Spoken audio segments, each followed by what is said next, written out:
Good evening, everyone, and welcome to Soulful Conversation Season 2. And thank you for all the support all this time. Last lockdownला पण आपण Soulful Conversations Season 1 केला होता, and we had so many wonderful guests coming to our show. And we definitely continued with Season 2 as well. And unfortunately, we are all again in a lockdown, at least in Maharashtra. And we are back again with another wonderful session of Soulful Conversations. So today we are here on the occasion of World Heritage Day, or UNESCO has described it as an International Day of Monuments and Sites. मराठीमध्ये आपण त्याला जागतिक वारसा दिन असं म्हणतो. So the main aim of this day is to preserve, restore, and promote our diverse cultural heritage. So now, what is exactly heritage? Heritage, I would say, is everything that that is what we are living. Okay, it not necessarily be something from the past era. Heritage is something our culture, our traditions that we continue to experience and live even today. Heritage, it is something that we inherit from our ancestors, and we aim to preserve it and promote it for our future generations.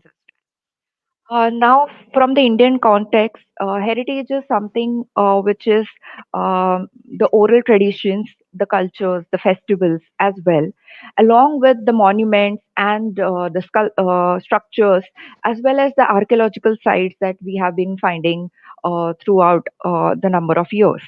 So, heritage is a very broad term. It also includes, I would say, the wildlife, the different forests that we have, the rivers that we have, the mountains that we have. So, the entire nature that we have around us is also our heritage.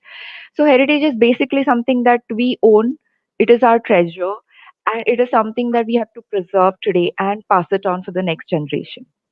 But a very sad state that we all know today is that most of our monuments, our heritage sites, are absolutely in a bad state. We have been seeing that people have been vandalizing them since a long time. Also, we are seeing that our nature has not been preserved very well. Forests have been cut every day. We have lost so many animals; they have gone extinct just because humans wanted to have them for hunting pleasures. Uh, so eventually, we have.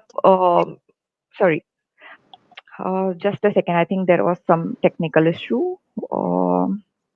I hope everyone can hear me. Okay.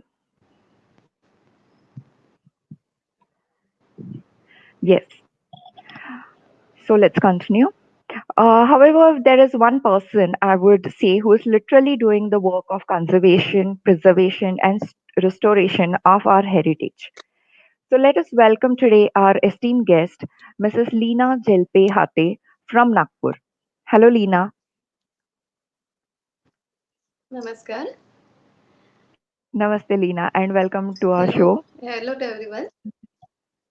Yes. Yeah. So, I would quickly give an introduction to Leena. I think this episode would end if I keep telling you about all the things that she has done, but I would like to give a small introduction. So, Alina has done her MA in Ancient History and Culture and Archaeology. She has done her PG Diploma in Museology, Anthropology. She has done languages like Pali, Prakrit, and linguistics. Lina has studied from National Research Laboratory for Conservation of Cultural Properties from Lucknow, from where she has studied conservation of cultural properties. She has done several research papers and has been esteemed guest on panel discussions on various platforms. She is now the secretary for the Heritage Conservation Society. She is also the CEO of Heritage Conservation Services, and she also has a firm which looks after the conservation materials of the materials that are needed for conservation. So let us welcome Lena and hear about her experiences into heritage conservation. Hello, Lena. Hi. So, Lena, I would like to ask you, what was your journey? how was your journey about entering into this field of conservation? What motivated you to join this field? Yeah. Basically me fine artist आहे, म्हणजे commercial artist आहे. माझं एम-एफ-ए झालेलं आहे आणि एम-एफ-ए शिकत असतानाच आम्हाला एस्थेटिक हा एक सब्जेक्ट होता आणि त्या एस्थेटिक शिकता-शिकता आम्हाला डॉक्टर चंद्रगुप्त गुप्त सर होते. त्यांनी आम्हाला म्हणजे स्तूपा आणि एरोटिक स्कल्पचर्स शिकवले होते आणि त्यावेळेस मला असं इतकं हे झालं, की स्तूपा काय असतात, चैत्य काय असतात? मी सरांच्या खूप मागे लागली आणि मग त्यांनी मला एन्शियंट आर्किओलॉजी विषयी सांगितलं आणि नंतर मग मी ancient Indian history, culture and archaeology या डिपार्टमेंटला ॲडमिशन घेतली आणि त्यानंतर तिथे ॲडमिशन घेतल्यानंतर मग इतकं शिकता-शिकता म्हणजे पूर्ण डायनेस्टीज, सगळे राजे, रजवाडे, त्याच्यानंतर सगळे एन्शियंट हिस्ट्रीपासून सगळं शिकले. आणि आम्हाला इस्माईल सर शिकवत असताना लास्ट एक चॅप्टर होता आणि त्यात होतं की एक्सकेव्हेशन झाल्यानंतर ज्या काही वस्तू त्यातून बाहेर येतात, त्यातून निघतात, त्याला कन्झर्व कसं करायचं, त्याला प्रिझर्व कसं करायचं, हे हा एक लास्ट चॅप्टर होता आणि तिथून माझं आयुष्याचं टर्निंग पॉइंट स्टार्ट झाला. म्हणजे बाकी सगळं होतंच पण नंतर मग मला थोडी क्युरिओसिटी झाली की हे ऑब्जेक्ट जेव्हा इतक्या वर्षापासून जमिनीत पुरल्या गेलेले होते आणि मग ते आता आपल्याला मिळाले तर याला प्रिझर्व ठेवणं खूप आवश्यक आहे. कारण इतक्या वर्षापासनं जेव्हा हे त्या त्या एका ॲटमॉस्फिअरमध्ये होते आणि तिथनं ते आल्यावर त्याला तसंच ॲटमॉस्फिअर मिळणं आणि ते कसं राहायला पाहिजे वगैरे याची क्युरिओसिटी खूप वाढली आणि मग मला कळलं की national research laboratory for conservation of cultural property असं मिनिस्ट्री ऑफ कल्चरची एक अशी प्रीमियर इन्स्टिट्यूशन आहे जी फक्त आशिया खंडात अशी एकच आहे. मग तिथे ऍडमिशन मिळण्याकरता मी खूप काही प्रयत्न केले आणि तिथे फायनली ऍडमिशन मिळाली आणि तिथे मी खूप चांगल्या ग्रेडनी पास झाले. मिनिस्ट्री ऑफ कल्चरची स्कॉलरशिप वगैरे मिळाली आणि नंतर मग ते शिकणं हो. झालं मग मला असं वाटायला लागलं की अरे आपण कन्झर्वेशन तर शिकलो पण हे ऑब्जेक्ट कुठेतरी डिस्प्ले व्हायला हवे आणि ते प्रॉपर वेनी व्हायला पाहिजे. मग काय तर मग म्युझॉलॉजी करायचं. मग म्युझॉलॉजीमध्ये म्हणजे कन्झर्वेशनचे एथिक्स, प्रिन्सिपल हे सगळे माहिती होते. पण म्युझियम नंतर मग मी थोडे बघितले इंडियातले, तर त्यांना असं काही वाटलं नाही मला, की अरे आपण काहीतरी नवीन शिकायला पाहिजे. म्हणून मग म्युझॉलॉजीचा पण अभ्यास केला. मग राइट. म्हणजे असं व्हर्सटाईल एज्युकेशन झाल्यावर म्हणजे आर्टिस्ट, बेसिकली आर्टिस्ट, त्यानंतर कन्झर्वेशन, त्याच्यानंतर म्युझॉलॉजिस्ट म्हणजे एक कॉम्बो पॅक असं झालेलं झालेलं माझं. त्यानंतर मग आमच्या सरांनी मला परत इथे एन-आर-एल-सी मध्ये नागपूरला प्रोजेक्ट सुरू होतं. सेंट्रल म्युझियम नागपूरला. मग त्यात अनेक पेंटिंग, अनेक पोथ्या, अनेक मॅन्युस्क्रिप्ट, अनेक स्टोन ऑब्जेक्ट वगैरे सगळे कन्झर्व करण्यात आले. आणि मग तेव्हा मग मला असं वाटायला लागलं, की नाही बॉस यातच माझं करिअर आहे आणि हेच मला पुढे करायचंय. आणि एक जिद्द होती मनात, की जसं आजोबा स्वातंत्र्य सैनिक असल्यामुळे कसं ते जीन्स माझ्या अंगात होते, की देशासाठी काहीतरी करायचं. मग देशासाठी काय करायचं? तर मग खूप काही मी दिल्लीला वगैरे गेली, की मला करायचंय, देशासाठी काय करायचं? मग सगळेजण म्हटले, की आता या फील्डमधनं वगैरे तू काही फ्रंटवर जाऊन लढू तर शकणार नाहीये. म्हणून तू मग माझ्या सरांनी मला सांगितलं, "तुझ्यात जे टॅलेंट आहे, त्या टॅलेंटला यूज करून तू देशाचं कल्चर तू वाचवू शकतेस.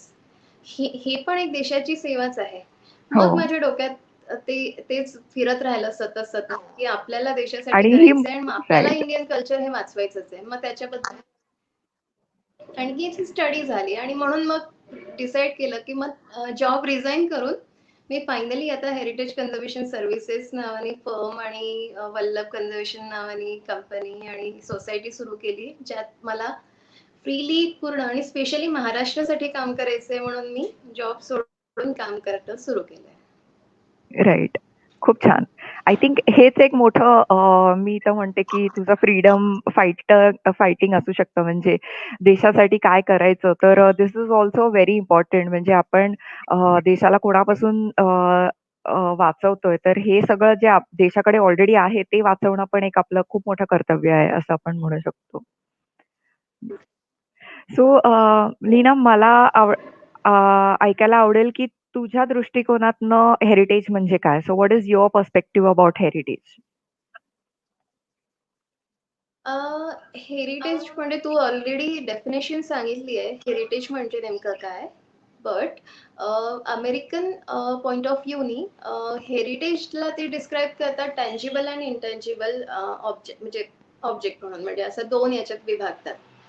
पण इंडियन कंटेक्सनी हेरिटेज म्हणजे not only tangible intangible but also natural heritage plus architectural heritage, ह्या सगळ्या गोष्टी त्या येतात. टँजिबल हेरिटेजमध्ये कसं ज्या वस्तू स्थिर असतात, ज्या आपल्याला डोळ्यांनी दिसतात, ते म्हणजे टँजिबल हेरिटेज. इंटँजिबल हेरिटेज म्हणजे फोक डान्स झाले, जे आपल्याला दिसत नाही, पण त्या काही नृत्य आहेत, काही नाटक आहेत, काही फोक डान्स आहे, काही प्रथा आहे, रूढी आहेत, हे म्हणजे इंटँजिबल हेरिटेज झालं. आणि हेरिटेज हा हा हा इतकी मोठी संकल्पना आहे ना, की त्याला असं छोट्याशा ह्याच्यात असं मांडणं कठीण जातं. तर हेरिटेजला डिस्क्राईब करायचं असेल तर पहिले त्याला जाणून घेणं खूप आवश्यक आहे. तुम्ही त्याचा रिस्पेक्ट किती करता हे महत्वाचं आहे.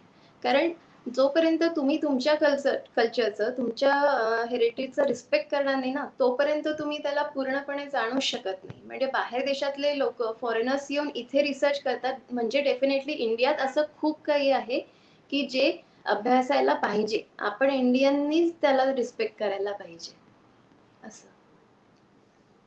बरोबर. आणि तू आता इतकी वर्ष झाले ह्याच्यावर काम करत असतेस, तर आम्हाला त्याच्याबद्दल थोडीशी माहिती दे that have you really go through the process of conserving the artefact I would say. So how it is done and what are the unique things that you have already conserved? Can you tell more about that? मी म्हणजे specially सांगायचं झालं तर माझ्यासाठी मोठा म्हणजे project असा होता की महात्मा गांधींचे ऑब्जेक्ट मला कन्झर्व करायला मिळाले. वर्धेला मगन संग्रहालय म्हणून आहे. म्हणजे जस्ट मी पास आउट झाली आणि तिथनं म्हणजे गांधीजींचे हेअर्स मी कन्झर्व केले. सगळ्यांना असं वाटेल की अरे गांधीजींना कुठे हेअर होते, पण जे वॉव! मागे हेअर होते आणि ते तिथल्या नाव्याने बार ते कुठेतरी जपून ठेवलेले होते आणि मग त्याला ट्रीट केलं, कारण ते ऑर्गॅनिक ऑब्जेक्ट आहेत ना, तर त्याला ट्रीटमेंट देणं खूप जास्त आवश्यक होतं. ते आहे. त्याच्यानंतर मग डॉक्टर बाबासाहेब आंबेडकरांचे चिचोलीला म्युझियमला ऑब्जेक्ट होते, ते खूपच दयनीय वॉव! अवस्थेत होते, तर त्याला परत कन्झर्व केलं. त्यानंतर सिम्बॉसिस म्युझियमला पण आंबेडकरांचे ऑब्जेक्ट आहे. ते पण व्हेरियस टाईप ऑफ ऑब्जेक्ट होते, ते पण मी कन्झर्व केलेले आहेत. तर अशा बऱ्याच गोष्टी आहे ज्या मी कन्झर्व केलेल्या आहेत. वॉव! आणि आणि ह्या तसे सगळ्याचा प्रोसेस एक्झाम्पल द्यायचं. कसा असतो? हा, तर कसं असतं ना, जसं आता आपण कन्झर्वेशन म्हणजे काय, पहिले आपण हे जाणून घेऊया. कारण कन्झर्वेशन हे हेरिटेज कन्झर्वेशन मध्ये मग परत आर्किटेक्चरल कन्झर्वेशन वेगळं असतं, मॉन्युमेंट कन्झर्वेशन वेगळं असतं, नॅचरलिस्ट जे असतात, जे ते कन्झर्वेशन करतात, ते वेगळं असतं. त्यानंतर आम्ही म्हणजे मी जे करते आहे ते आर्टिफॅक्ट कन्झर्वेशन जे असतं, म्हणजे ज्या पुरातन वस्तू, पुरातन पेंटिंग, पुरातन ज्या वस्तू त्या कन्झर्व करणं मला खूप, म्हणजे ते एक कन्झर्वेशन असतं, तर त्यातलं मी कन्झर्व करत असते. तर त्यामध्ये असं होत असतं की जसं आता जुन्या वस्तू आपल्याकडे आहेत, तर त्याच्यामध्ये कन्झर्वेशन मध्ये सुद्धा तीन पार्ट येतात. एक प्रिव्हेंटिव्ह कन्झर्वेशन, एक क्युरेटिव्ह कन्झर्वेशन आणि एक रेस्टोरेशन.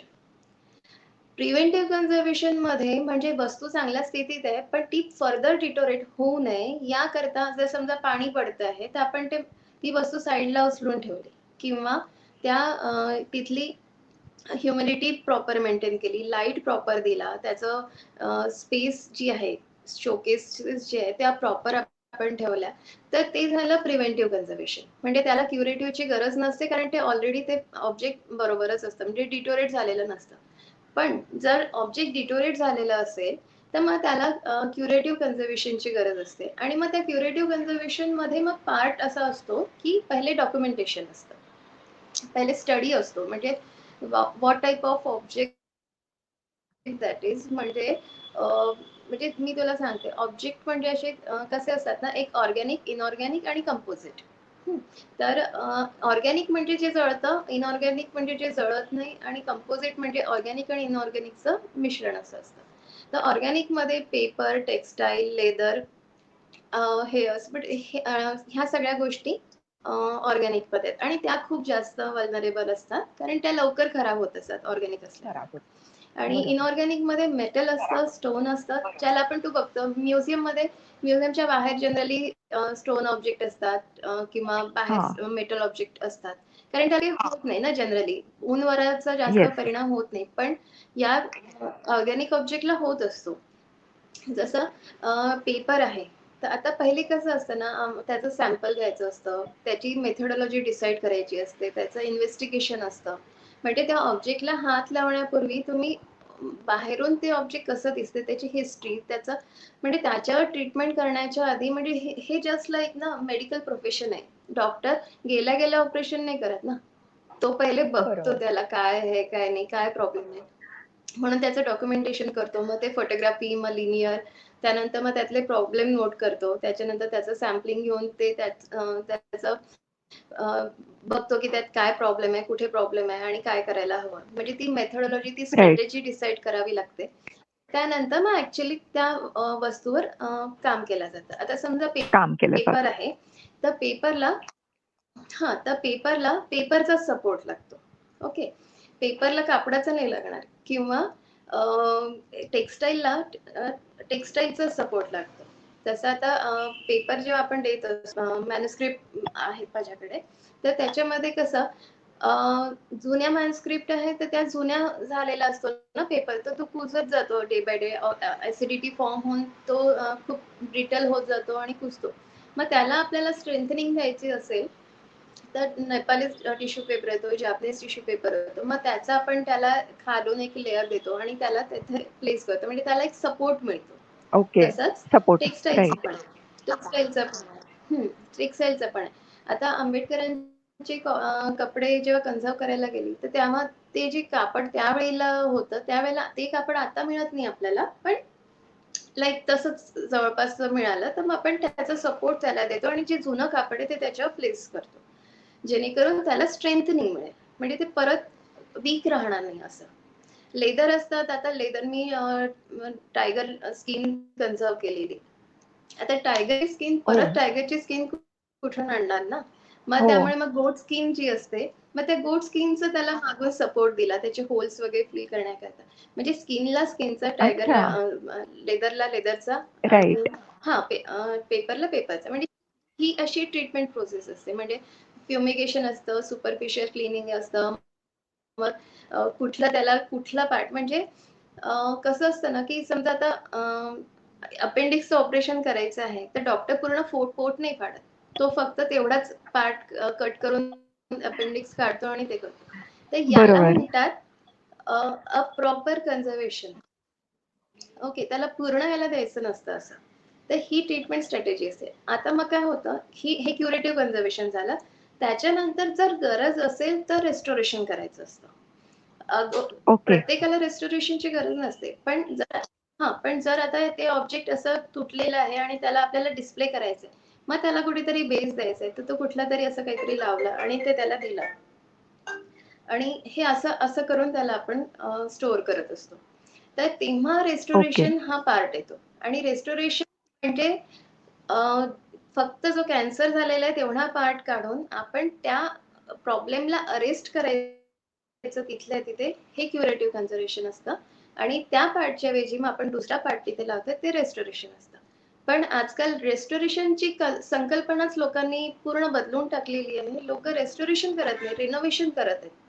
म्हणजे तू जर रिनोव्हेशन करतात. इथे बघशील हां, राजस्थानमध्ये बघ ना, सगळे म्हणजे तू मॉन्युमेंट बघ, तर रेस्टोरेशन नाही दिसत. बाहेर देशात रेस्टोरेशन म्हणजे ती ओरिजिनल बिल्डिंग त्यावेळेला जशी होती तशी तुम्हाला दिसेल.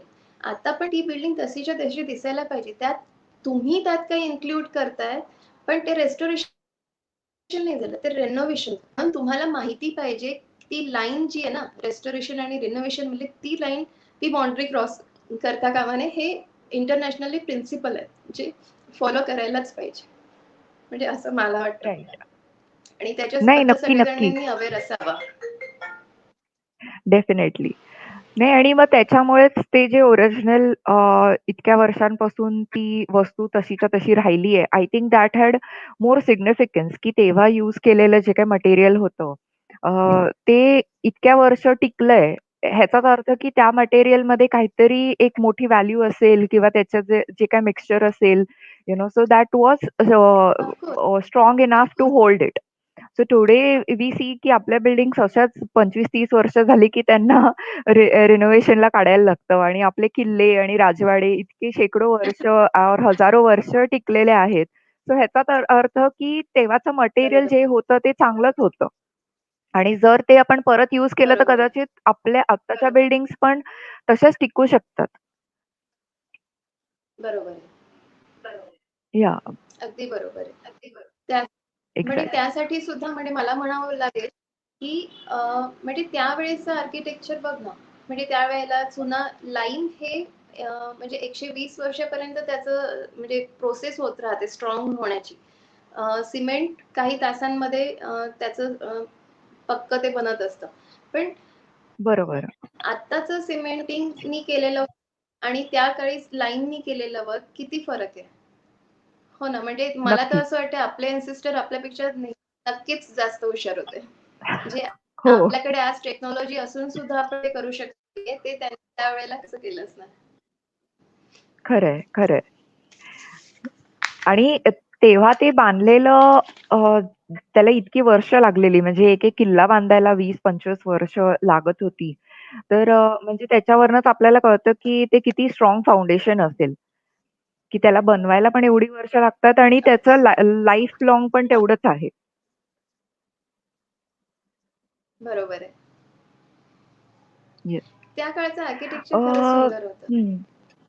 हो. आणि इनफॅक्ट आपण आर्किटेक्चरल वाईज पण जसं तू म्हणते ते पण आपण लक्षात घ्यायला पाहिजे, की तेव्हाच्या लोकांनी जे काही डिझायनिंग केलेले, so be it the arcs or the even the केव्हजमध्ये केलेले कार्विंग्स आहेत.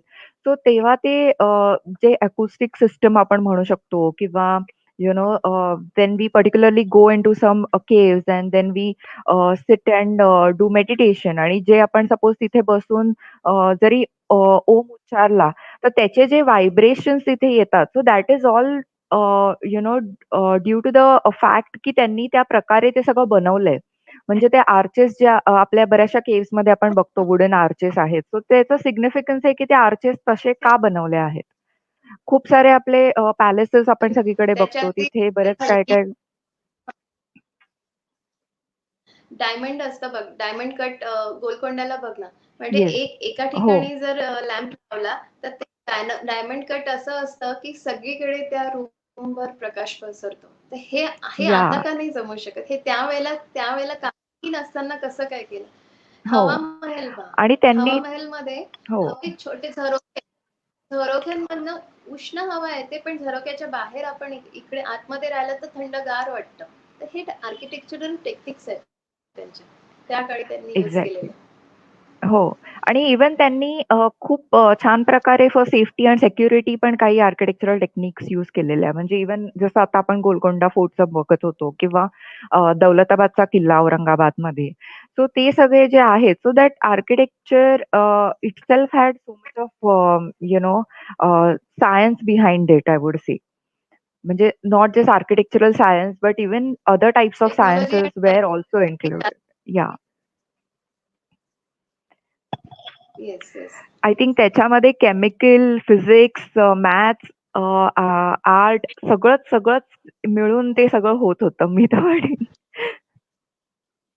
हो, म्हणून तर मी म्हणते ना, की जेव्हा कन्झर्वेशन हे जे आहे ना, मल्टीडिसिप्लिनरी असं हे आहे, की त्यामध्ये म्हणजे जेव्हा मी कन्झर्वेशन करते ना, तर मला इंजिनिअरही लागतो, डॉक्टरही लागतो, आर्किटेक्टही लागतो, सायन्सवाले लागतात, बायोवाला, केमिकल म्हणजे सगळ्या लोकांची गरज पडते. कारण ते जे ऑब्जेक्ट येतात ना, व्हेरियस टाइप ऑफ ऑब्जेक्ट असतात, व्हेरियस टाइप ऑफ प्रॉब्लेम असतात. म्हणजे मी असं सांगू ट्रू. शकत नाही, की टेक्सटाईलला हेच मेथड असते, दुसऱ्याही टेक्सटाईलला हीच मेथड लागेल. नो. प्रत्येक ऑब्जेक्ट हॅव्हिंग डिफरंट प्रॉब्लेम. तर त्याच्यामुळे त्या प्रॉब्लेमला अनुसरूनच स्ट्रॅटेजी डिसाईड करावी लागते, की याला कोणत्या प्रकारची ट्रीटमेंट द्यायची. म्हणजे बरोबर. माझ्याकडे तुला दाखवायला काही आहे ते तू शेअर करू शकतेस. येस, म्हणजे आय विल डू दॅट. अजून चांगल्याने समजेल. शुअर.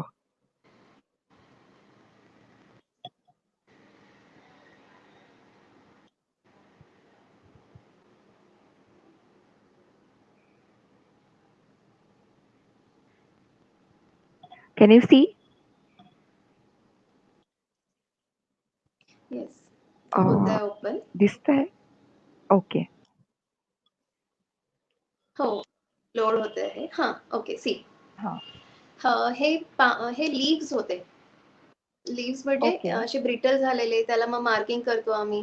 त्यानंतर हे मार्किंग करतंय सेकंड याच्यामध्ये. थर्ड याच्यामध्ये याला ट्रीटमेंट देतोय म्हणजे याची ॲसिडिटी काढून त्याला दुसऱ्या हां. टिश्यू पेपरचा सपोर्ट देतोय आणि त्याला स्टार्च पेस्ट ओके. आणि यूज करून म्हणजे त्याचं गार्ड करून मग बघ फोर्थ ह्याच्यामध्ये खाली सेकंड ह्याच्यामध्ये दुसऱ्या पेपरचं राइट. विंडो कट माउंटिंग म्हणतात त्याला ते देतोय आणि पूर्ण ते ओके. काढून मग फ्लेक्स खाली असं ठेवलं फेल्ट खाली तर हां. मग अशी पूर्ण सुकल्यावर ते असे फ्लिप तयार होतात. मग आम्ही त्याला काय करतो, त्याला एका छानशा मलमलच्या कापडामध्ये त्याला ठेवतो, जेणेकरून फर्दर डिटोरेट ओके. नको व्हावं म्हणून आणि बाउंड बोर्डच्या याच्यामध्ये त्याला आम्ही डिस्प्ले म्हणजे स्टोअर करतो, जेणेकरून ओके. ते चांगल्या राहतात मग. हम्म. राइट. खूप सुंदर. नंतरचं दाखव. हां. वॉव! हा तर हा आंबेडकरांचा हे वेस्टकोट आहे. हा हो, यात तू बघू शकतेस. यामध्ये बघ पहिल्या फोटोग्राफमध्ये पूर्ण म्हणजे बार्ब अँड वेब जे असतात त्यातले बार्ब गायब आहे गेस. तर त्याच्यामध्ये बघ पूर्ण लाईन लाईन रेषा रेषा उरलेल्या आहेत फक्त. तर आम्ही काय केलं त्याचं एक एक लाईन एक एक थ्रेड जो आहे तो तिथल्या तिथे प्लेस केलेला आहे, जेणेकरून ते हं. फर्दर असं खराब होणार नाही आणि मग फायनल याच्यामध्ये तू बघ की ते प्रॉपरली कन्झर्व झालेलं आहे. ह्याला खूप ओके. वेळ लागतो आणि राइट. पेशन्स लागतात. बरोबर. पण ते फारच सुंदर आहे आणि आंबेडकरांनी घातलेलं आहे. सो ते परत कधी असं आपल्याला बघायला मिळेल हेच खूप मोठी गोष्ट आहे. आपल्याकडे प्रिव्हिलेज की करू शकतो. हां, या स्टोनची फार गंमत आहे. हे नागपूर म्युझियम ओके. मधलं आहे स्टोन. हे हं, हं. पेडेस्टल जैन तीर्थंकरांच्या मूर्त्या यावर ठेवल्या जायच्या. याला पेडेस्टल म्हणतात. तर अच्छा. हे जे स्टोन आहे ना, हे असं वाटायचं, लोकांना वाटायचं की हे मार्बलचं आहे. तर सगळ्यांनी मार्बल, हो. मार्बल असं म्हणून केलं. पण जेव्हा मी त्याला इन्व्हेस्टिगेट केलं आणि तेव्हा मग बघितलं आणि मग त्याच्यावरचं डिपॉझिशन मी जेव्हा काढायला लागली, मग तेव्हा कळलं मला की हा मार्बल नसून हा ग्रॅनाइट आहे. आणि अच्छा. म्हणजे का मी म्हणते हा डॉक्युमेंटेशन का आवश्यक असतं, कारण लोकांच्या म्हणजे ग्रहच चेंज होऊन जातात ना, कारण त्यांना वाटायचं आम्ही तर तुम्हाला मार्बल दिलं बरोबर. होतं आणि हे का तुम्ही परत केलं. म्हणून त्यासाठी डॉक्युमेंटेशन राइट. खूप आवश्यक असतं. तर त्यासाठी बघ मी राइट. मधला फक्त तो पोर्शन क्लीन करून दाखवलेला आहे, जेणेकरून समजायला की हा याचाच पार्ट आहे. आणि थर्ड राइट. फोटोग्राफ मध्ये हाफ हाफ केलेला आहे, हाफ कडे कन्सर्व केलेला, हाफ अनकन्सर्व आणि मधल्या गोल ओके. मध्ये बघ तू बघत याला क्ले पॅक म्हणतात, क्ले पॅक मेथड म्हणतात. यात क्ले यूज करून त्यात केमिकल टाकून त्याला पॅक देऊन तो तसाच ठेवायचा असतो आणि मग जे डिपॉझिशन जे आपण काढू शकत नाही स्टोन मधले ते या केमिकलने ते ओढून निघतात. ही प्रोसेस आहे. ओके. आणि मग अच्छा. फायनली झालं हं. बघ म्हणजे पांढऱ्या दगडाचा काळा झालेला स्टोन आहे तो. म्हणजे काळा झाला. ग्रॅनाइट स्टोन आहे. राइट. I know. झाला म्हणजे तो होताच आणि तसा. पण हां. ते आणि आय मातीवर थिंक धिस इज जमिनीवर लाइक अ ठेवून व्हेरी इतकं डिपॉझिशन त्याच्यावर जमलेलं होतं पाणी लावून म्हणजे किती जास्त आपल्याकडे बरोबर. म्हणजे अवेअर नसतो आपण की त्याच्यामुळे हे असं म्हणजे म्युझियम कोणी आलं तर त्या लोकांना इंटरप्रिटेशन जे आहे ते चुकीचं होतं ना. म्हणून कन्झर्वेशन बरोबर, आवश्यक बरोबर. आहे, की प्रॉपर गोष्टी प्रॉपर फॉर्ममध्येच लोकांना बघायला मिळायला पाहिजे. त्यासाठी राइट. कन्झर्वेशन खूप आवश्यक आहे. आणि प्रॉपर त्याचा डिस्प्ले व्हायला पाहिजे. हे हं. आता हे किंग बरोबर. किंग ऑफ ब्रिटन असं पिक्चर पेंटिंग आहे. हे पेंटिंग बघ ओके. पहिल्या फोटोग्राफमध्ये पूर्ण राइट. फाटलेलं होतं, फ्लेकिंग झालेलं होतं. त्याचा कॅनव्हास आहे तो खूप वीक झालेला होता आणि हो. पूर्ण ॲब्रेशन वगैरे म्हणजे असे बरेच प्रॉब्लेम होते. मग याला आम्ही काय केलं, याला मागून एक लाइनिंग दिली. त्याच्यानंतर म्हणजे बऱ्याच प्रोसिजर आहे त्याच्या अगोदर.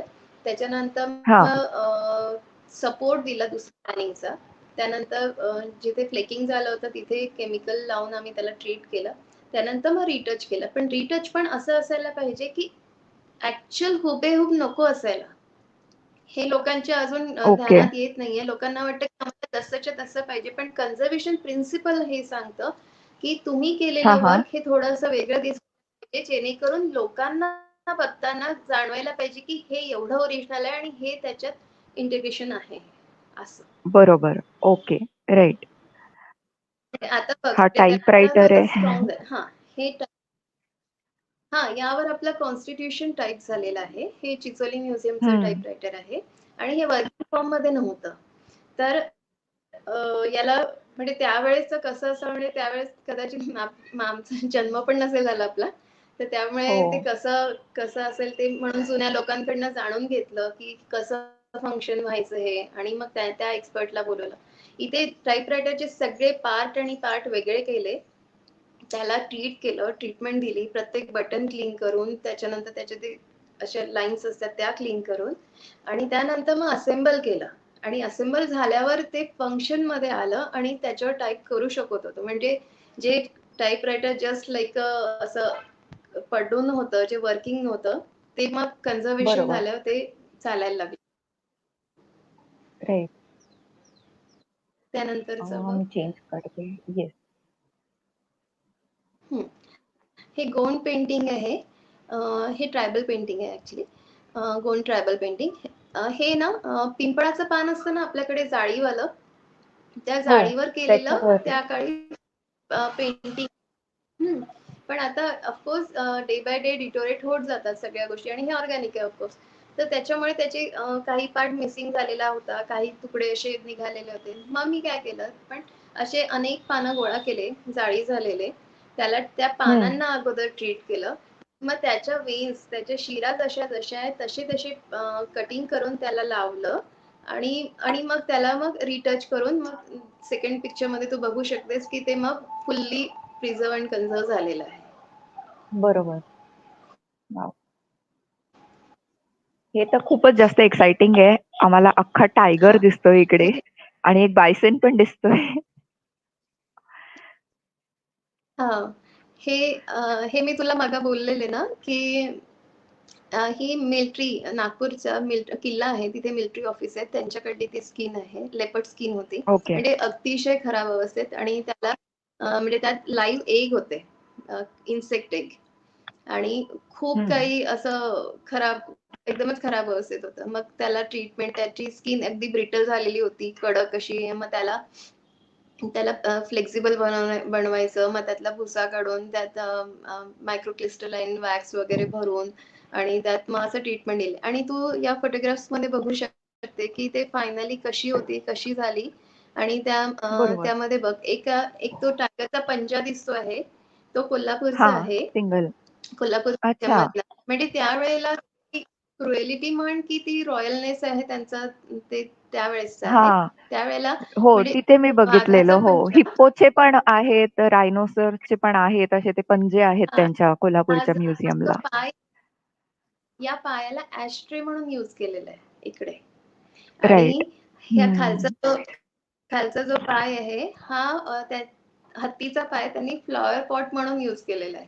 म्हणजे हो. म्हणजे त्या काळी आणि हे आता जे टायगर वगैरे दिसतोय ना, हा गव्हर्नमेंट ऑफ महाराष्ट्र आणि फॉरेस्ट डिपार्टमेंटने दिलेला आता त्याच्यावर आमचं काम सुरू आहे. तर बायसन आणि टायगर असे 2 ट्रॉफीज आहेत. तर त्यावर आम्ही काम करतोय म्हणजे आता सध्या तू बघू शकतेस. नेक्स्ट येस, दाखव. येस. हे आता आजचं greeting oh yes. I think मी चेक करते हे मी केलेलं. संपले असतील. हे हे एक मॅन्युस्क्रिप्टचं आहे. हां, हे. हां, हे याबद्दल मी तुला सांगत होते, की म्हणजे हे मॅन्युस्क्रिप्ट म्हणजे इतके जास्त वाईट कंडिशनमध्ये होते ना, म्हणजे कोणीच इमॅजिन करू शकत नाही, की याला प्रिझर्व्ह करण्याजोगं आहे. म्हणजे मला तर क्युरेटरनी बोलले होते, की आमच्या लिस्टमध्ये 12 पेंटिंग आहेत. आम्हाला 12 परत करा तुम्ही. आणि मी म्हटलं आणि अच्छा. बाकीचे राइट करू शकतो. मी म्हटलं, "नाही सर, मी डॉक्टर आहे. मी म्हणू नाही शकत माझा पेशंट मरेलच म्हणून. मला वाचू द्या, प्रयत्न करू द्या, बघूया कुठपर्यंत होतं." आणि म्हणजे बरोबर. सांगायला खूप चांगलं वाटतं, की ते त्यांचे 12 व्यतिरिक्त 25 पेंटिंग रिट्रीव्ह केले आणि त्यातनं 272 पानं रिट्रीव्ह केले. म्हणजे 25 पेंटिंग वॉव! 272 पानं मिळून ती पोथी तयार झाली. हां. वाव. आणि या आणि पूर्वीची महाभारतात महाभारताचं गंमत हे असं आहे की हे पूर्ण स्टक होता, एकमेकांना चिपकून गेलेले होते. म्हणजे या अच्छा. लाईन्स मागच्या लाईन मध्ये अशा फ्युजन झालं होतं त्यांचं. म्हणजे तू त्या third fourth photo fifth photograph मध्ये बघू शकते, मी लाईन सेपरेट करते, एक एक लाईन. ओ. म्हणजे ते येस, पूर्ण येस. काजळ, जी काजळ, हा काजळी म्हणतात ना, ती काजळीनी त्यांना बेस दिलेला होता आणि त्यावर गोल्डनने लिहिलेलं होतं. म्हणजे गोल्ड कलर, गोल्ड मेल्ट करून गोल्डनी. त्या गोल्ड, अच्छा. हा, so this is he actually process आपण जसं मला नाही म्हणतो की माहिती. सुवर्ण अक्षरांनी लिहिलेलं आहे, तर ते हे रिअल एक्झॅक्ट. सुवर्ण अक्षर आहेत बेसिकली. या. तर हे रिअल सुवर्ण अक्षर आहेत. आणि बरोबर. या आणि ते आणि इतकं सुंदर म्हणजे नागपूरला भोसले आर्ट स्कूल होतं त्या काळी. हो. तर त्या काळी या बरोबर. पोथ्या त्यावेळेस बनवल्या जायच्या. आणि त्या काळाची ही टेक्निक हं. आहे, ही कदाचित बाहेर नाही बघायला मिळत. आणि त्यानंतर मग त्यांना तीच प्रोसेस वगैरे देऊन सगळ्या म्हणजे त्यांना सपोर्ट देऊन मग त्याचं बुक आम्ही तयार केलं. आणि now you can read that book. आणि मग त्याला मी वॉव! फोम आणि म्हणजे ऑर्गॅनिक कापडाचं कव्हर केलं हाताने तयार. आणि त्यावर मग महाभारत हे असं हाताने लिहिलं स्टिचेसनी आणि ते कम्प्लीट केले. वॉव! म्हणजे आता ते बघू खूपच शकतो. छान. हे खरंच खूप सो हे सुंदर आता केलं आपल्याला अख्खं परत वाचायला मिळेल ती मॅन्युस्क्रिप्ट. वाचायला. हो. खूपच छान, खूपच छान. राइट. खूप सुंदर फील्ड आहे. येस, नक्कीच. येस. सो माझा पुढचा प्रश्न असा असेल, की हे आपण हेरिटेज आणि टुरिझम हे एकत्र कसं आणू शकतो? म्हणजे टुरिझम हा माझा विषय हा आहे हा आणि हेरिटेज तुझा आहे. नाही, खूपच सुंदर क्वेश्चन आहे हा. बिकॉज सी, ह्याला कुठलंच थेरॉटिकल नॉलेज नको, पण प्रॅक्टिकल नॉलेज खूप वर्क करणार. बिकॉज सी, मी कन्झर्वेटर आहे, मी ऑब्जेक्ट कन्झर्व करणार. ओके. तर हे ऑब्जेक्ट कन्झर्व करून जर मी फक्त एका स्टोरेजमध्ये ठेवले आणि ते लोकांपर्यंत नाही पोहोचवले किंवा लोकांना दाखवण्याजोगं नाही बनवलं, तर त्या ऑब्जेक्ट कन्झर्व करून ठेवण्याचा काय उपयोग राहणार आहे. ओके. पण बरोबर. ते ऑब्जेक्ट कन्झर्व करून जर पब्लिकसाठी आपण ठेवतो आहे, लोकांना सांगतोय की हे ऑब्जेक्ट इथे, जसं मी मग बोलले की टिपू सुलतानची तलवार आपण ब्रिटनमध्ये जाऊन बघतो, इथे नाहीये ना. मग तिथे जाऊन बघण्यात काय, टिपू खरंय. सुलतान तर इथले होते, मग त्या तलवारीला तिथे जाऊन बघतात आहे. मग आपल्या इथे ज्या काही वस्तू आहे, ह्याचं जर लोकांना नॉलेज मिळालं किंवा लोकांना सांगितलं की अरे बाबा आपल्या इकडे आहे. आता आर्काइव्हिस्ट डिपार्टमेंट मध्ये शिवाजी महाराजांचे जे देणे घेणे झाले, व्यवहार झाले, त्याचे सुंदर डॉक्युमेंटेशन आर्काइव्हिस्ट डिपार्टमेंटला आहे. पण लोकांना नाही माहिती ना. ते लोकांना इंटरेस्ट आहे, मुलांना इंटरेस्ट आहे, पण जर आपण त्यांना सांगितलं की इतकं काही सुंदर आपल्याकडे आहे आणि ते बघायलाच पाहिजे, लोकांना अवेअर केलं, लोकांना नॉलेज दिलं. कारण म्युझियम हे एंटरटेनिंगचं प्लस नॉलेज गेनिंगचं एक केंद्र आहे, जिथे एंटरटेनमेंट होतं आणि नॉलेज पण गेन केलं जातं आणि रिसर्च केला जातो. जर आपण ऑब्जेक्ट कन्झर्व केले तर तिथे त्यावर रिसर्च करायला त्यांना स्कोप मिळतो. प्लस टुरिझम जर आपण तिथे वाढवलं म्युझियममध्ये, तर लोकांना एक तर म्हणजे ती बोरिंग प्लेस नाही वाटणार. म्युझियम कसं बघावं ही पण एक टेक्निक आहे. ते पण लोकांना माहिती असायला पाहिजे, की खरंय. म्युझियम बघणं सुद्धा एक कला आहे. ओके. आणि हे जर, जसं आता जर आपण वेगवेगळे आपण सिंगापूरला बघतो. सिंगापूरला पोस्टल स्टॅम्पचं म्युझियम आहे. अख्खं म्युझियम आहे 3 मजले पोस्टल स्टॅम्पचं. आपल्याकडे नाहीये का? आपल्याकडे पोस्टल स्टॅम्प किती आहेत? पण आपण कधी विचारच केला नाही, की यावर पण म्युझियम असू शकतं. म्हणजे अनेक अशा गोष्टी आहेत की ज्या आपल्या इंडियामध्ये इतक्या काही आहेत, पण त्या लोकांना माहिती नाहीये की इथे आहे आणि इथे लोकांनी बघायला पाहिजे. सिंगापूरमध्ये किंवा बाहेर देशामध्ये नॅशनल हेरिटेज नाहीये. आपल्या इथे नॅशनल हेरिटेज इतकं काही आहे. आता मँग्रोव्ह फॉरेस्ट आहे, गीरचं जंगल आहे, हिमालयातल्या निलगिरी थापर असं काही ते म्हणतात, त्या आहे बघण्याकरता आहे. साऊथमध्ये किती आहे. म्हणजे आपल्याला लोकांना सांगायला पाहिजे ना, की इतकं सुंदर काही इथे होत असतं आणि म्हणजे आहे आणि ते जोपर्यंत लोकांना कळणार नाही, म्हणजे बाहेरच्या लोकांना फक्त इंडिया म्हटलं की ताजमहल दिसतं. पण खरंय, ताजमहलच फक्त नाहीये. इंडियात अनेक अशा गोष्टी आहे, की ज्या आपण इथे लोकांपर्यंत पोहोचवायला पाहिजे. आणि का पोहोचवायला खरंय. पाहिजे त्याच्यामागचं पण रिझन आहे. एक तर लोकांना एम्प्लॉयमेंट मिळेल, लोकांना सोर्स मिळेल कुठे आणि कुठे आहे हे बघण्याचं. त्यानंतर देशाची इकॉनॉमी यामुळे डेव्हलप होईल. कारण देशात सिंगापूर सारखं शहर जिथे काहीच होत नाही, म्हणजे पिकतही नाही, काही मॅन्युफॅक्चरिंग होत नाही, काहीच नाही, पण फक्त आणि फक्त टुरिझमवर ते शहर इतकं चालतंय आणि इतकं मोठं आहे. आपल्या इथे इतके नॅचरल रिसोर्सेस आहेत, ते जर आपण यूज केले तर टुरिझम किती वाढू शकते आणि त्यामुळे देशाची इकॉनॉमी चांगली होऊ शकते. म्हणून बरोबर. खरंय. इकॉनॉमीसाठी टुरिझम खूप आवश्यक आहे आणि कन्झर्वेशन. नाही, नक्कीच. आणि म्हणजे अशा खूप साऱ्या काय होतं, की टुरिझममध्ये मी ऑब्झर्व्ह केलंय, की लोकं त्याच-त्याच ठिकाणी जात राहतात आणि जस्ट त्याच्या सपोज आपण एका कुठल्यातरी ठिकाणी गेलो आणि just say 5 minutes away from there, there's an old temple, which is very important. आणि त्याची माहिती जनरल टुरिस्टला माहिती नसते. ते लोकली खूप इम्पोर्टंट असतं किंवा जे आर्ट लव्हर्स आहेत किंवा आर्किटेक्चरल पॉइंट ऑफ व्ह्यू ते आर्किओलॉजिकली किंवा असं खूप इम्पोर्टंट असतं आणि हे बाकी जनरल टुरिस्टला माहितीच नसतं. सो आपण कुठलीतरी वेगळीच गोष्ट बघत असतो आणि हे जे ॲक्चुअली बघायला पाहिजे ते आपण मिस आउट करून जातो.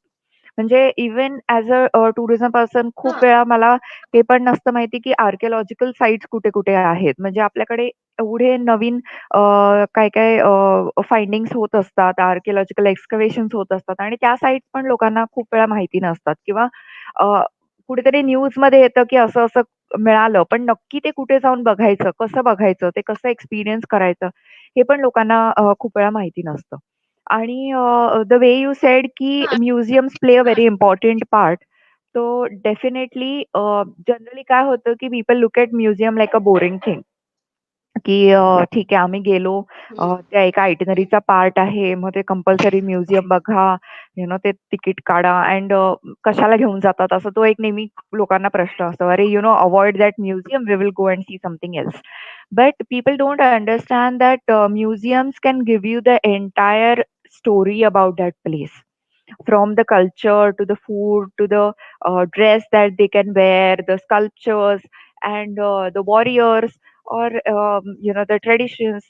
म्हणजे खूप सारे इव्हन आपल्या इंडियामध्ये इतके लाईव्ह म्युझियम्स आहेत, की तिथे नुसतं गेलं तरी that that itself is an I would say entertainment as well as education. I mean I have spent भोपाळच्या ट्रायबल म्युझियम आणि मानव संग्रहालयामध्ये मी दिवस-दिवस काढले आहे. And it is so fabulous. म्हणजे अजून काही तुम्हाला बघण्याची गरजच उरत नाही, की तुम्ही एकदा तिथे गेलात, की तुम्हाला सगळंच कळतं. आणि museums are even a part like an interactive thing if we take it very seriously. म्हणजे आपण म्हणतो, की अरे ते हेडफोन्स लावून फिरा आणि नुसतंच त्या ऑब्जेक्टकडे बघा. तिथे काहीतरी एक ओळ लिहिलेली असते, की हे इकडून-इकडून आलं. पण जेव्हा आपण त्या स्कल्पचर बरोबर इंटरॅक्ट करायला लागतो किंवा बघायला लागतो, ऑब्झर्व्ह करायला लागतो, आपल्याला त्याच्याबद्दल खूप काही-काही गोष्टी कळून जातात. नाही का? हां, म्युझियम म्हणजे इंटरेस्ट घेण्यासाठी तिथे तसं एन्व्हायर्नमेंट क्रिएट करायला पाहिजे. म्हणजे ते ऑब्जेक्ट किती इम्पोर्टंट आहे ते करण्याकरता त्या काळी किती म्हणजे बघ त्या काळी स्केल नव्हत्या, मेजरमेंट आणि त्यांची अनाटॉमी अगदी परफेक्ट असायची. म्हणजे आता साधं ड्रॉइंग जरी काढायचं म्हटलं तरी अनाटॉमी बिघडते आपली. पण त्यांनी अख्खं शिल्प कसं काय एवढं मोठं अनाटॉमी वाईज परफेक्ट केलेलं आहे. ओके. तर मग ते आपण करू शकत नाही. मग कमीत कमी त्यांनी केलेलं आहे त्याला बघा तरी त्या वेळी. म्हणजे दृष्टिकोन पहिले तर बदलायला पाहिजे बघण्याचा. खरंय. ट्रू. आणि ह्याच नोटवर what would you tell us as a common person, की आम्ही हा जो आपला हेरिटेज आहे और वारसा आहे, तो आपण कसा जपू शकतो?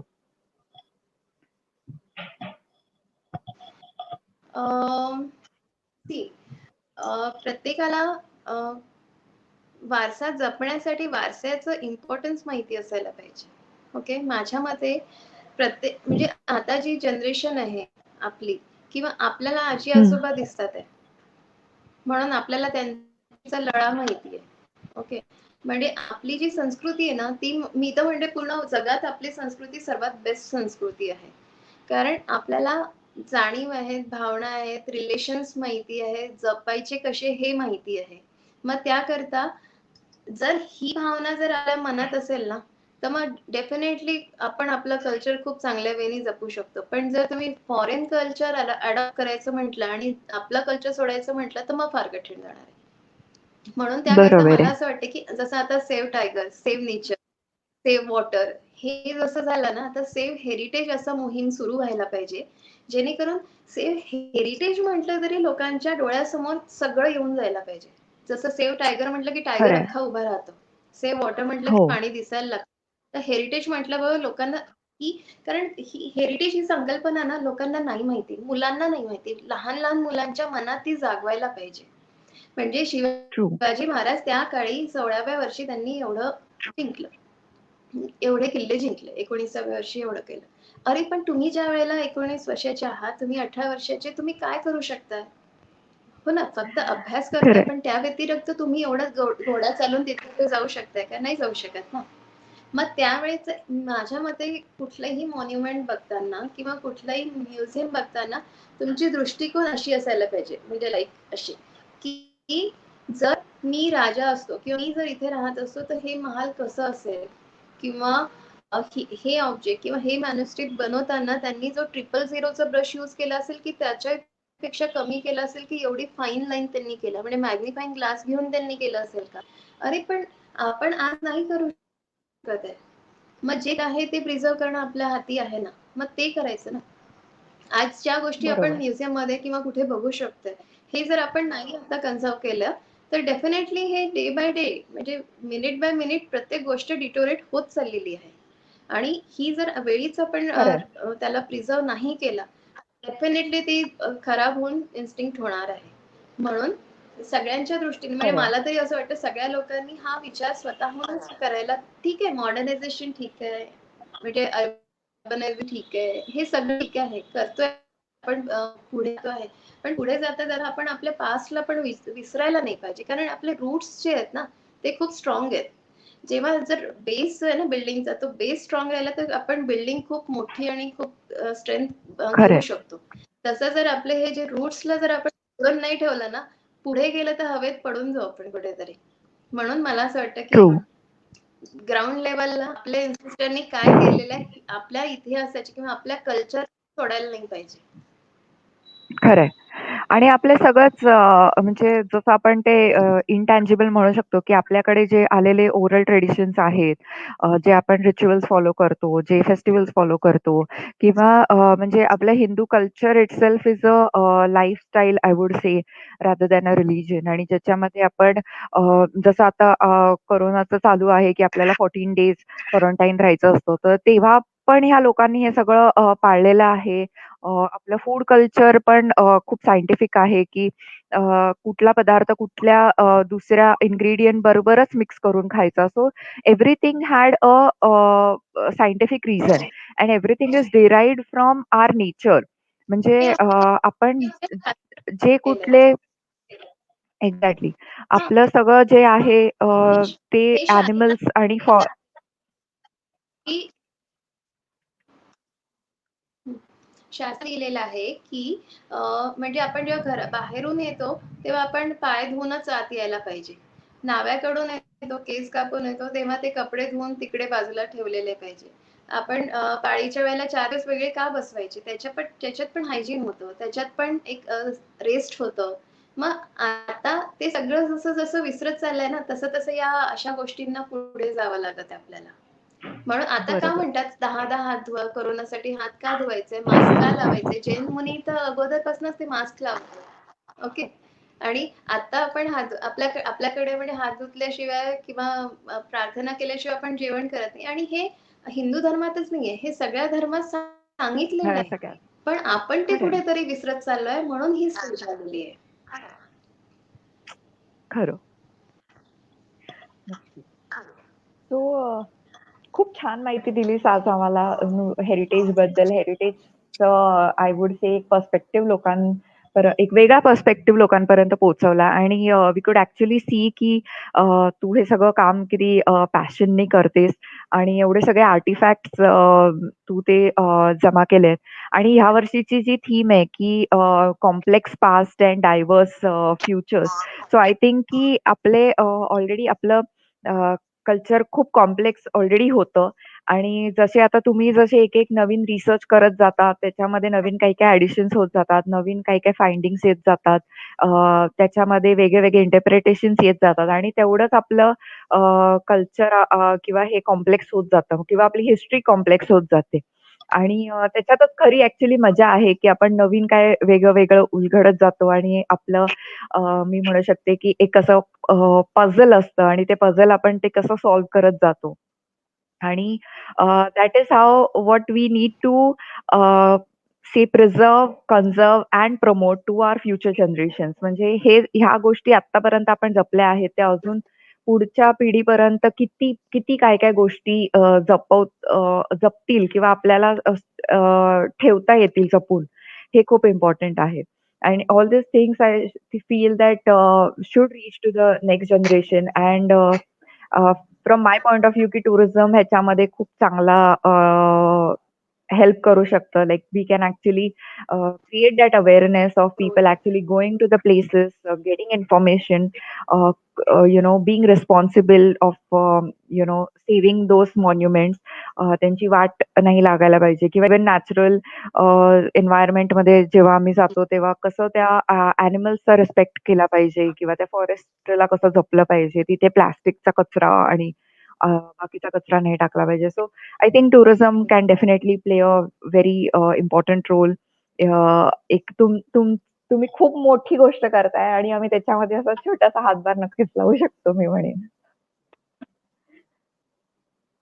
नाही आणि मला ना एक ॲड वाटतं, की म्हणजे जेव्हा टुरिझम असतं, तेव्हा लोकं बघायला जातात कुठे, तर त्यावेळेला आपली म्हणजे त्यांना ती सेन्सिटिव्ह असली पाहिजे. ती रिस्पॉन्सिबिलिटी असली पाहिजे, की आपण कुठलं कल्चर किंवा कुठल्या नेचरमध्ये जेव्हा जातो आहे, तर तिथल्या गोष्टीचा रिस्पेक्ट ठेवायला पाहिजे पहिलं.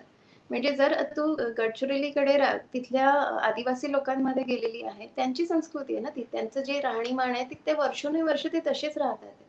मग आपल्याला त्यांच्या संस्कृतीचा रिस्पेक्ट ठेवायला पाहिजे, कारण त्यांनी ती संस्कृती जपून ठेवलेली आहे. आपण असं नाही म्हणायला पाहिजे, की "अरे, हे कसे राहतात आहे?" वगैरे. अरे, ही ही त्यांचं ट्रेडिशन आहे. ओके. हो, असं खरं आहे. म्हणते, की जेव्हा आपण जंगलात जातो, तेव्हा जंगलात जाताना आपण काय बघतो म्हणजे सगळ्यांना वाघच बघायचा का असतो? मी तर म्हणते मला वाघ नाही दिसला तरी चालतो. मला झाडं, पानं, पक्षी, फुलं निरनिराळ्या असे वेगवेगळ्या फॉर्म मधले झाडं पाहायला मिळतात. हे किती इम्पॉर्टंट आहे. आणि जंगलात हो, जेव्हा जातो तेव्हा तिथलं एक पान सुद्धा उचलून घरी आणायला नको.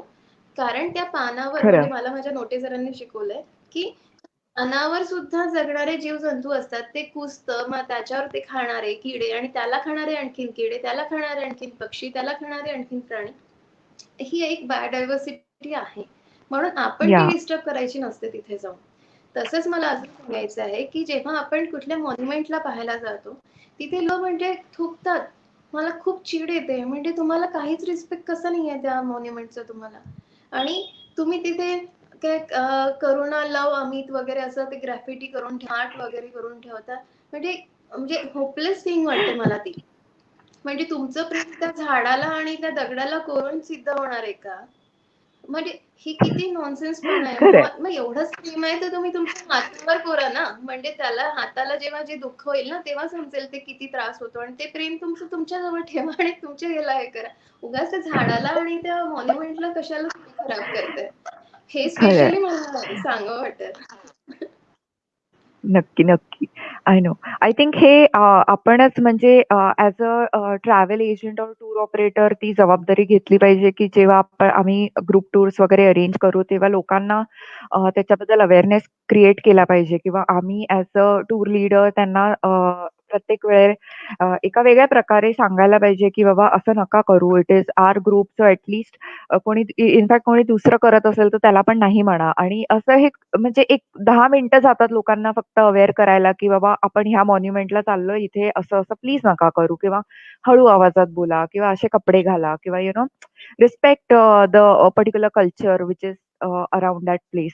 हे सांगायला फारच थोडा वेळ लागतो आणि आय थिंक ही जबाबदारी प्रत्येक टूर ऑपरेटरनी घेतली पाहिजे. आणि तरच ते हां. हळू-हळू आणि चेंजेस येतील आणि लोकांमध्ये ते अवेअरनेस येईल. अवेअरनेस आणि मला असं वाटतं अजून म्हणजे आजकाल सेल्फी काढतात ना, सेल्फी, हो. फोटोग्राफी म्हणजे फोटोग्राफी तुम्ही करता एक एक्सटेंड पर्यंत ठीक आहे. ओके. बट माझं म्हणणं आहे, की तुम्ही इतक्या दुरून त्या प्लेसला जाताय. हां, इतका खर्च करून, इतकं तडतड करून आपले कामं बाजूला सोडून जाता आणि तिथे जाऊन फक्त फोटोग्राफी करता. Photo, photo, photo, photo. मला म्हणायचं आहे, की तुम्ही फोटो काढून घ्या. पाहिजे तेवढे 100 फोटो काढून घ्या. पण ते ठेवा नंतर. ॲक्चुअल त्या प्लेसचा, त्या मॉन्युमेंटचा, त्या वस्तूचा किंवा त्या प्राण्याचा किंवा अशा लाईव्ह डोळ्यांनी आनंद घ्या ना. त्यांना हो. वाटतं फोटोग्राफ काढला पटकन ते आपल्या जवळच राहणार आहे. अरे पण तुम्ही कितीतरी फोटो तुमच्या लॅपटॉपमध्ये सेव्ह ठेवता, ते कधी स्टोअर्ड बघत असतात. सुद्धा नाही. पण जे आपण डोळ्यांनी आनंद घेतलेला असतो ना, ते आपल्या सदैव माइंडमध्ये असतं आणि ते लक्षात राहतं. म्हणून याह! मला सगळ्यांना आणखीन हे म्हणायचंय, की तुम्ही तो आनंद घ्या. म्हणजे मी सोनमर्गला गेली आणि तिथे मी ते म्हणजे निसर्ग सौंदर्य बघितलं म्हणजे आभाळाला भिडणारे पर्वत म्हणजे हिमालय. म्हणजे प्लेननी जाताना आभाळ खाली उतरले, की पहाड इतके उंच झाले हे कळलं नव्हतं. हे जे होतं ना, हे हे येस, दॅट अगदी फीलिंग. Mesmerising yeah! होतं म्हणजे खूप सुंदर.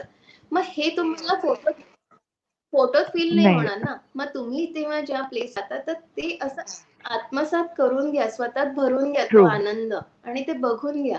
म्हणजे ते डोळ्याचे पारणे फेडतात म्हणतात ना, ते तुम्ही ते डोळ्याची पाने फेडा ना, ना की ते फोटोग्राफ करून तुम्ही स्टोअर करून ठेवा जंकसाठी. हे याह! पण ट्रू. तुझ्या टूरमध्ये आणि सांग. हो आणि नक्कीच आणि काय होतं, की लोकं फोटोग्राफ करण्यामध्ये एवढे बिझी असतात, की कधी-कधी आपल्याबरोबर टूर गाईड असतो आणि तो खूप इम्पोर्टंट माहिती देत असतो. ते लोकं ते पण मिस करतात. का तर they are more busy taking the selfies or the photographs. So I would yeah, definitely I am also a photographer, so obviously I love taking pictures. But yes, definitely तुम्हाला ते ते जे तू म्हणतेस, की ते फीलिंग असतं, that is also very important that you actually listen to what person is telling you about that history और observe that thing. म्हणजे कधी-कधी कॅमेरा पण अशा गोष्टी कॅप्चर नाही करत, जे आपले डोळे कॅप्चर करतात आणि ते आपल्याला ते आपल्या डोक्यामध्ये कायमचं राहतं. म्हणजे कॅमेराचं कधीतरी मी म्हणते हार्ड ड्राईव्ह गेला तर सगळं जाईल, पण आपल्या मेमरीमध्ये ते नक्कीच राहणार आहे आणि तो एक एक्सपिरियन्स असतो. म्हणजे माझी सोलफुल जर्नीची टॅगलाईन आहे that engage, explore, engage and experience. So तुम्ही एक्सप्लोर करा सगळ्या गोष्टी. तुम्ही त्याच्याबरोबर एंगेज्ड व्हा, की be a part of it, try to understand it, interact with it आणि त्याच्यामधनं तुम्हाला जे काही एक्सपिरियन्स येतील, that will be the most memorable experience of your journeys असं मी म्हणू शकते. बरोबर आहे. येस. ठीक आहे. So I think it's already आपण 1 तास झालेला आहे and we can I have to ask you some quick questions. आमचं एक रॅपिड फायर सेशन असतं. तर ते मी तुला विचारते. Okay. Just a second. I will quickly ask you.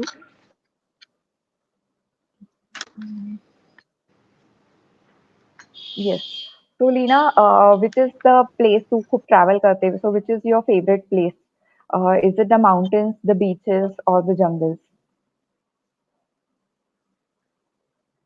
I would say jungle, wild okay. Life. Wild life sanctuary wild. And मला मला व्हॅली ऑफ फ्लॉवर. ओके. आणि what is your best work you would say that you have done till date, in form, the any artifact that you have restored till date? So what was the best one? Gandhiji's hair and doctor Ambedkar डेंचर. Okay. त्यांचं आणि डेंचर आणि गांधीजींचे hairs आणि okay. And which is your favorite place? म्हणजे आत्तापर्यंत visit केलेल्यामध्ये something very unique और something that you liked from your point of view in the sense heritage conservation point of view ती जागा अशी काहीतरी वेगळी होती. असं तुला कुठली जागा आवडते? मला ना पॉंडिचेरी खूप आवडते. म्हणजे ओके. सगळ्यांनी तिथे जावं असं मला वाटतं. तिथलं कल्चर आणि तिथला कामनेस तिथला बघावा असं मला वाटतं. हां, मला आवडतं ओके. प्लेस आहे ते. आणि तसं अ, बघायला जायचं म्हटलं म्हणजे कोणाला माहिती नाही म्हणून सांगते. अ, महाकाली टेम्पल पेण आणि हां, ते आहे. uh, any person or a mentor that you look up to from your field? माझ्या फील्डमध्ये मला एकच दिसतं डॉक्टर बी.व्ही. करवडे माझे मेंटर आहेत. अ, Okay. He is the best one in my field. Okay. Any particular book that you would recommend to us that we have to read about heritage conservation? असं तर you can win असं book आहे जे generally सगळ्यांनी वाचावं. पण पेंडरलिथ book आहे जे हेरिटेज कन्झर्वेशन मध्ये बेस्ट म्हणजे बायबल म्हटलं जातं. Okay, great.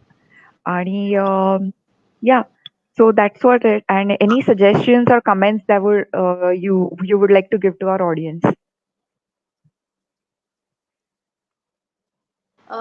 What ever you can do do but with perfection. म्हणजे जेन्युअनली करा जे करायचं ते. बस मनातून करा. काय पण करा. पण ते बेस्ट असायलाच पाहिजे. असं असायला. Right, right. छान, छान. So, खूप छान सेशन झालं. Leena, thank you for giving us all this different aspects of heritage. म्हणजे सगळेच नेहमी हेरिटेजबद्दल सांगत असतात, पण ॲक्चुअली हेरिटेज कन्झर्वेशनमध्ये काम करतीये. आपल्या सगळ्या आर्टिफॅक्ट्स आणि कल्चर ह्याच्यामध्ये तू ॲक्चुअली फिजिकली काम करून त्यांना रिस्टोर करायचं काम करतीये. So that's really a wonderful job. And I would say that की आपण पुढच्या पिढीला एन्करेज करू शकतो की you can take this as a profession as well because not many people know about this as a profession. Yes. म्हणजे museology वगैरे बद्दल खूप लोकांना माहिती आहे, बट ह्या फील्डबद्दल खूप कमी माहिती आहे. So that is also really inspiring, I would say. So thank you आमच्या शोमध्ये आल्याबद्दल yes. and sharing so much insights and we would love to come to your workplace once in Nagpur आणि actually बघू शकतो की तू कसं सगळ्या छोट्या-छोट्या डेफिनेटली. गोष्टींवर काम करत आहेस. Okay. So thank you once again आणि so enjoy your day and please guys, please take care of yourself and please take care of our heritage too. Thank you. Bye bye.